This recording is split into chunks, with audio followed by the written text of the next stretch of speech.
بسم اللہ الرحمن الرحیم۔ امریکہ کا وہ شہر جہاں اس وقت آگ لگی ہوئی ہے،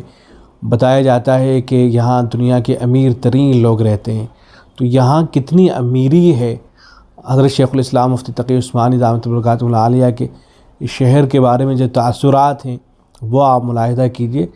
یہاں ایک طرف یہ دیکھیے گا کہ کتنی زیادہ امیری ہے، اور دوسری طرف یہ دیکھیے گا کہ کتنی زیادہ غربت ہے۔ یہی وجہ ہے کہ آپ نے وہ خبریں دیکھی ہوں گی جن میں بتایا جا رہا ہے کہ ایسے لوگوں کو اب پولیس گرفتار کر رہی ہے جو یہاں ڈاکہ زنی کر رہے ہیں، لوگوں کا مال لوٹ رہے ہیں۔ وجہ کیا ہے؟ وجہ یہ ہے کہ ایک طرف تو بہت زیادہ امیری ہے، امیر ترین لوگ ہیں، اور دوسری طرف یہ صورتحال بھی ہے کہ یہاں غریب ترین لوگ بھی رہتے ہیں جو پائی پائی کے محتاج ہیں، روپے پیسے مانگتے پھرتے ہیں، لیکن کوئی ان کا پرسان حال نہیں ہے، کوئی ان کو پوچھتا نہیں ہے۔ یہ دیکھیں حضرت شیخ الاسلام مفتی تقی عثمانی دامت برکاتہ العالیہ کیا فرما رہے ہیں۔ فرماتے ہیں کہ میں پچھلے ہفتے امریکہ گیا ہوا تھا، وہاں کا ایک شہر ہے لاس اینجلس، وہاں یہی شہر ہے جہاں آگ لگی ہوئی ہے۔ وہاں کے ایک دوست مجھے ایک بازار میں لے گئے اور بتایا کہ بازار دنیا کا سب سے مہنگا بازار ہے، دنیا کا یہاں ہی آگ لگی ہوئی ہے تو یہ دنیا کا سب سے مہنگا بازار ہے یہاں پہ، اور یہاں چیزیں سب سے مہنگی بکتی ہیں۔ میں نے پوچھا کہ کتنی مہنگی بکتی ہیں؟ انہوں نے مجھے بتایا کہ یہاں پر ایک موزے کی جوڑے کی قیمت $2000 ہے، جس کا مطلب ہے کہ پاکستانی تقریباً 85,000 روپے کا ایک موزہ، ایک موزے کی قیمت ہے 85,000 روپے۔ آپ اندازہ سوچ نہیں سکتے ہیں کہ کتنی امیری ہے۔ ٹائی کی قیمت $3000، سوٹ کی قیمت $10,000، $15,000، $20,000 ہے۔ $1 لاکھ کے سوٹ ملتے ہیں۔ $1 لاکھ کو کنورٹ کر کے دیکھیے گا اپنے ملک کی کرنسی میں۔ ایک دکان کے پاس سے گزرے تو ہمارے میزبان دوست نے بتایا کہ اس دکان کے ایک حصے میں تو آدمی خریداری کے لیے جا سکتا ہے، اس کے بعد دوسرے حصے میں جانے کے لیے ایک زینے پر جانا پڑتا ہے۔ اس حصے میں کسی شخص کو جانے کی اجازت نہیں ہوتی ہے جب تک اس دکان کا مالک خود اس کو ساتھ لے کر نہ جائے، اور وہاں لے جانے کا مقصد یہ ہوتا ہے کہ مالک اس شخص کو بہت سے کلر کے سوٹ اور بہت سے ڈیزائن کے سوٹ دکھاتا ہے،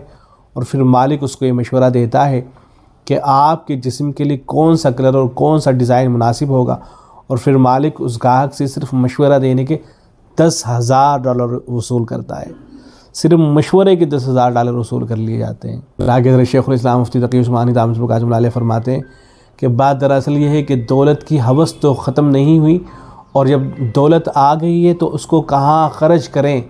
چنانچہ اس دولت کو خرچ کرنے کے لیے راستے تلاش کر لیے گئے ہیں۔ اب اس میں دولت خرچ ہو رہی ہے۔ بہرحال ایک طرف تو یہ دولت اس طرح پانی کی طرح بہائی جا رہی ہے، لیکن ابھی ہم لوگ اسی سڑک پر ایک میل دور ہی گئے تھے کہ وہاں یہ عجیب منظر دیکھا کہ ہر سگنل پر بھکاری بھیک مانگ رہے ہیں۔ چنانچہ بھکاری جب ہماری گاڑی کے پاس آیا تو میرے دوست نے اس سے کہا کہ اس وقت میرے پاس پیسے نہیں ہیں، تو اس بھکاری نے کہا کہ میں ڈالر نہیں مانگ رہا ہوں، اگر آپ کے پاس ریزگاری چلر ہیں تو وہی مجھے دے دیجیے، اس لیے کہ میں کھانے کو ترس رہا ہوں۔ ایک طرف تو یہ حال ہے، اور دوسری طرف $2,000 کے موزے بک رہے ہیں۔ آخر دولت جمع کرنے کی کوئی حد اور انتہا تو ہوگی۔ جتنی دولت ہے پہلے اس کو تو خرچ کر لو، پھر بعد میں اور کی فکر کرنا۔ یہ دنیا کی ہوس ایسی لامتناہی ہوس ہے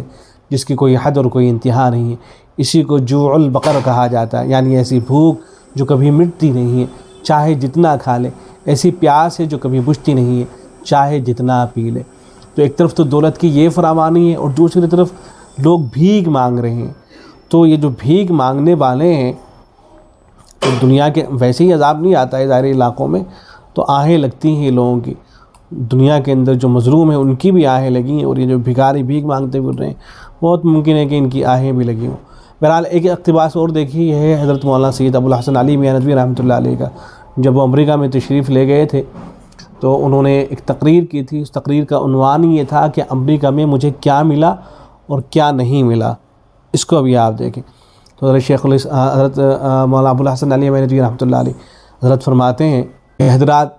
میں اگر آپ سے یہ کہوں کہ میں نے امریکہ کو تھوڑے سے عرصے میں جتنا دیکھا جا سکتا تھا دیکھا، میں مشرق سے مغرب اور شمال سے جنوب تک گیا، مجھے یہاں صرف مشینوں کی ترقی ہی نظر آئی۔ آپ یہاں کی جو بہاریں دیکھ رہے ہیں یہ سب علم ریاضی کی صنعت و حرفت اور ٹیکنالوجی کی بہار ہے۔ یہ علوم اپنے نقطۂ عروج پر پہنچ گئے ہیں۔ وہ انسان کو جو دیکھ سکتے تھے، جو آسائش فراہم کر سکتے تھے، جو ترقی عطا کر سکتے تھے انہوں نے عطا کر دی، انہوں نے اپنا خزانہ اگل دیا ہے، کتنی دولت کی فراوانی ہے امریکہ کے اندر۔ لیکن جہاں اس ملک میں تل دھرنے کی جگہ نہیں ہے، جہاں کے شہر آدمیوں سے اس طرح بھرے ہوئے ہیں کہ راستہ چلنا مشکل ہے، اس انسانی جنگل میں اگر پوچھا جائے کہ حقیقی انسان کتنے ہیں، جن کے پہلو میں دھڑکنے والے دل، جن کے پاس انسانیت کے غم میں آنسو بہانے والی آنکھیں ہیں، جو انسانیت کی سوز میں جلنے والے ہیں، جو نفس پر قابو رکھتے ہیں، جو اس تہذیب کے مرکب نہیں بلکہ اس تہذیب کے راکب ہیں، جن کے دوش پر تہذیب سوار نہیں بلکہ وہ تہذیب کے دوش پر سوار ہیں، زندگی کی عنان ان کے ہاتھ میں ہے اور وہ عنان زندگی کے ہاتھ میں نہیں، جن کو زندگی بھگائے اور سر پر دوڑائے لیے نہیں جا رہی ہے بلکہ وہ زندگی پر کنٹرول رکھتے ہیں، جن کے دل میں اس کی محبت سے معمور اور انسانیت کے احترام سے مخمور اور چور ہیں، جن کی زندگی سادہ اور فطرت کے بالکل قریب ہے، جو حقیقی لذتوں سے آشنا ہے۔ اور پھر آگے کہتے ہیں کہ جو انسانیت کے غم میں گھل رہے ہیں، جن کو قوموں کا انتشار اور باہمی تصادم اور سیاسی رہنماؤں کی خود غرضی پسند نہیں، جو ہر ملک کی ترقی دیکھنا چاہتے ہیں اور بے غرض ان کی خدمت کرنا چاہتے ہیں، جو دینے کے لیے بے چین، بے تاب اور بے قرار ہیں، جن کا ہاتھ دینے کے لیے پھیلتا ہے نہ کہ لینے کے لیے، جن کی راتوں کی نیند بدقسمت اور بدحال قوموں اور ملکوں کی پریشانیوں کے تصور سے اڑ جاتی ہے۔ انہوں نے زندگی کا مقصد صرف اتنا ہی نہیں سمجھا ہے کہ کھاؤ پیو پہنو اور عیش کی زندگی بسر کرو، اور جن کا اصول زندگی صرف یہ نہیں ہے کہ بابر بعیش کوش کے عالم دوبارہ نیز، کہ بابر بس مزے لے لے اس لیے کہ زندگی دوبارہ نہیں ملنے والی ہے، جو سمجھتے ہیں کہ انسان کو کھلا کر فاقہ کرنے اور کرنے کا وہ لذت ہے، وہ لطف ہے جس پر کھانوں کی ہزار لذتیں قربان، جن کا یقین یہ ہے کہ انسانیت سے بڑھ کر کوئی شرف اور عزت و احترام کی کوئی چیز نہیں، جو ہارنے میں اپنی جیت، کھونے میں یاف سمجھتے ہیں، جو اپنے ملک کی تعمیر میں منہمک نہیں بلکہ انسانیت کی تعمیر کے خواب دیکھتے ہیں، جو ساری دنیا کو متحد دیکھنا چاہتے ہیں، اقوام متحدہ کے وقتی اور نمائشی اسٹیج پر نہیں بلکہ انسانی وحدت کے حقیقی اور فطری اسٹیج پر، ایسے انسان جو اپنی زندگی کے آغاز و انجام سے آشنا بھی ہیں اور اس کی طرف متوجہ بھی ہیں، جو یہ سمجھتے ہیں کہ ہمارا کوئی پیدا کرنے والا ہے۔ تو کیا وہاں تمام لذتیں تو پائی جاتی ہیں؟ کیا وہاں ایسے انسان بھی بستے ہیں، ایسے لوگ بھی وہاں پر موجود ہیں؟ اصل تو یہی ہونا چاہیے نا کہ اس طرح کے لوگ موجود ہوں۔ پھر آگے حضرت فرماتے ہیں، اور ہم حشرات الارض کی طرح کھا کر زندگی گزار کر مٹی نہیں ہو جائیں گے بلکہ ہمیں کہیں جانا ہے، اور خدا نے جو عظیم صلاحیتیں ہمیں عطا کی ہیں ان کا حساب دینا ہے۔ وہ صلاحیتیں جنہوں نے جمادات میں جان ڈال دی ہے، جنہوں نے آسمانوں کی پنہائیاں مسخر کر لی ہیں، جنہوں نے زمین کی تنابیں کھینچ لی ہیں، جنہوں نے سورج کی شعاؤں کو گرفتار کر لیا ہے، جو اپنی کوششوں، ذہانتوں اور محنتوں کی بدل چاند پر پہنچ گیا ہے، جو اس نقطے سے واقف ہوں کہ انسان کا کمال اس میں نہیں ہے کہ جمادات میں جان ڈال دے اور جمادات کے ذریعے کائنات کو مسخر کرے، بلکہ اس کا کمال یہ ہے کہ وہ اپنے من میں جان ڈالے۔ خدا نے انسان کا پتلا پیدا کیا تھا اور خلافت کا تاج اس کے سر پر رکھا تھا، اس لیے انسان کی ترقی یہ نہیں ہے کہ جمادات کا غلام بن جائے بلکہ انسان کی ترقی یہ ہے کہ وہ جمادات کو اپنا غلام بنا لے، نہیں اپنا غلام نہ بنائے بلکہ خدا کا غلام بنائے، وہ خدا کا منشا پورا کرنے کا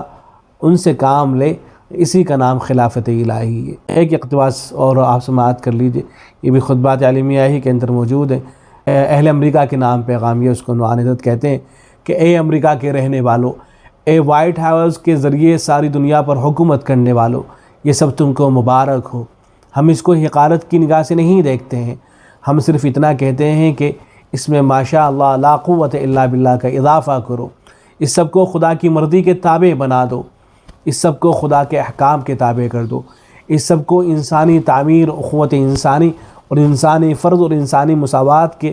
جاری ہونے کے لیے استعمال کرو۔ دنیا میں امیر و غریب کا تفاوت نہ ہو، حاکم و محکوم کا امتیاز نہ ہو، یہاں مشرقی مغربی کا فرق نہ ہو۔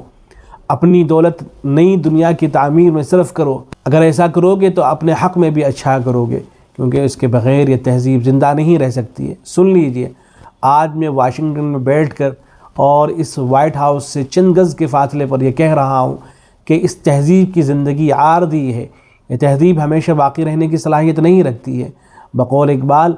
وہ فکر گستاخ جس نے عریاں کیا ہے فطرت کی طاقتوں کو، اس کی بیتاب بجلیوں سے خطر میں ہے اس کا آشیانہ۔ آج اس سائنس کی بیتاب بجلیاں کون رہی ہیں اور کچھ خبر نہیں کہ کس وقت وہ اسی آشیانے پر گر جائیں، جیسا کہ اس وقت ہو بھی رہا ہے کہ ترقی تو بہت کر لی گئی ہے،